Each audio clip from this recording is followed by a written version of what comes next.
puesto en distintas partes del país el ojo en estos temas de violencia, que ahora se traduce en violencia política. Monseñor Castro, me da mucho gusto saludarle. ¿Cómo le va? Muy buenas tardes. Muy buenas tardes, don Carlos, a usted y a todo su auditorio. Es un gusto volver a encontrarnos. Lo mismo le digo, Monseñor. Estamos peor que nunca en términos de violencia. ¿Qué es lo que usted, con toda la red que tienen de obispos y sacerdotes, pulsan a nivel de cancha, en tierra, en el país? Don Carlos, ciertamente somos pastores y como pastores vivimos en la primera fila todas las consecuencias de una realidad de un país herido, de un país que tiene tantos problemas de seguridad, de desigualdad, de insuficiente empleo formal, de pésima calidad educativa, de una salud que nos preocupa, de un trato de la salud, el problema de la migración, la polarización social, etcétera, etcétera. Eso nos hace sentir, porque recibimos directamente del pueblo que está sufriendo sus quejas, sus dolores, su sufrimiento, y tratamos de acompañarlos a donde sea posible. Y nosotros tenemos otros datos, los datos de la realidad cotidiana del México herido, de la gente que tiene que dejar sus poblados en Ciudad Altamirano, por ejemplo, porque están tan presionados por los grupos criminales que las parroquias se están quedando solas, que los párrocos ya no tienen prácticamente feligreses. Estamos viviendo en primera línea de la batalla la cuestión de la migración y lo que sufren los migrantes, los balazos que desgraciadamente todos los días nos hacen desaparecer a un promedio de 90 de nuestros hermanos, etcétera. Entonces, como pastores, hemos hecho este mensaje a la nación mexicana para que nos preparemos, tengamos conciencia y de aquí al 2 de junio podamos ser muy responsables de este compromiso histórico que como ciudadanos tenemos. Y antes, hace el 25 de febrero, sacamos un comunicado muy importante, para nosotros trascendental: invitar a todos a orar, no solamente a comunidades religiosas, sino a todo el pueblo y a todas las religiones.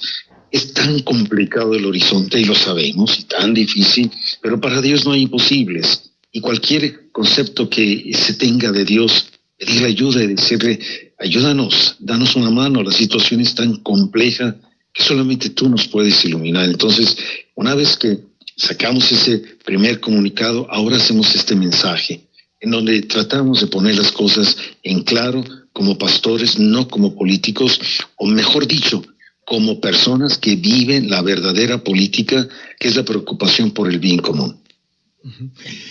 Monseñor, ¿van ustedes a convocar a un pacto, o ya han convocado a los 3 candidatos presidenciales a un pacto por la paz? ¿Qué es lo que implica ese pacto?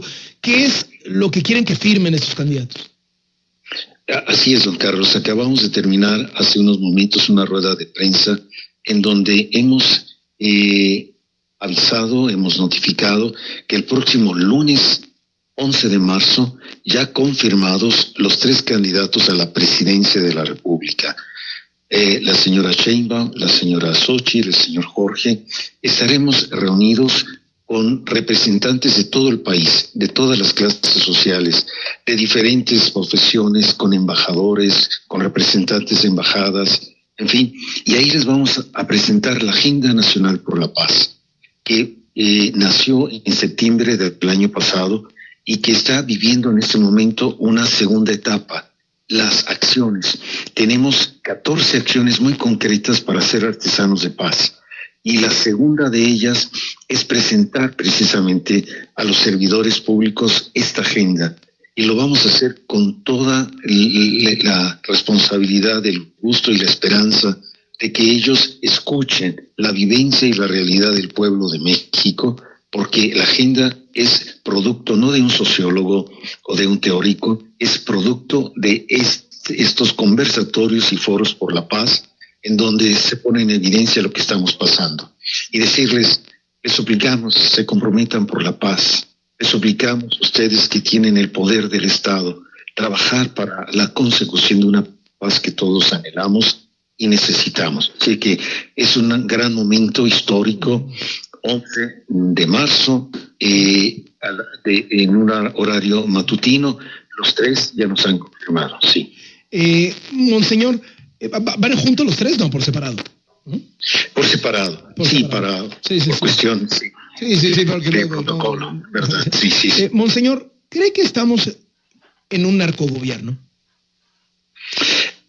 Hay señales de que hay, ciertamente en algunos estados sobre todo, presencia y mando del narcotráfico, incluyendo el gobierno.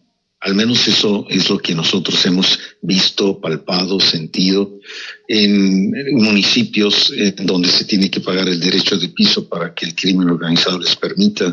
Nosotros tenemos parroquias donde tenemos que pedirle permiso al crimen organizado para que pueda transitar libremente el párroco. Entonces se pone en evidencia un dominio, ciertamente, del crimen. Monseñor, ¿le gusta que los obispos, los sacerdotes, entren en contacto con los líderes criminales para tratar de llegar a acuerdos entre ellos, para tratar de convencerlos de pacificar las regiones? En el grupo gobernante hay polémica, de pronto parece que si les gusta que ustedes les ayuden, de pronto parece que no, pero ¿qué piensa usted como líder de los obispos de este papel, de este rol? Don Carlos, no es la mejor metodología para encontrar la paz, pero en casos de emergencia y de necesidad no queda otra opción, no queda otra. Cuando nosotros como pastores nos dicen ayúdenos a encontrar un diálogo y hacer un convenio entre bandas criminales, no podemos negarnos porque estamos de esa manera salvando tantas vidas ciertamente de esos hermanos que están sometidos a esta realidad del narcotráfico, pero pensamos también en sus familias, en sus esposas, en sus madres, en sus hijos, y cuántos sufren y cuántas personas que viven la consecuencia de este derrame de sangre. Entonces, en situaciones límite como Guerrero, en donde esos obispos de la provincia establecieron este diálogo y este puente, no es el mejor de los caminos, pero sí, para un momento de emergencia, algo que puede ayudar, don Carlos. Le agradezco mucho estos minutos para W Radio, Monseñor, y muy buenas tardes. Es un gusto, que Dios lo bendiga, muchas gracias. Igualmente, hasta luego, Monseñor Ramón Castro, quien encabeza la Secretaría General de la Conferencia del Episcopado Mexicano, es el líder de los obispos de la Iglesia Católica 216.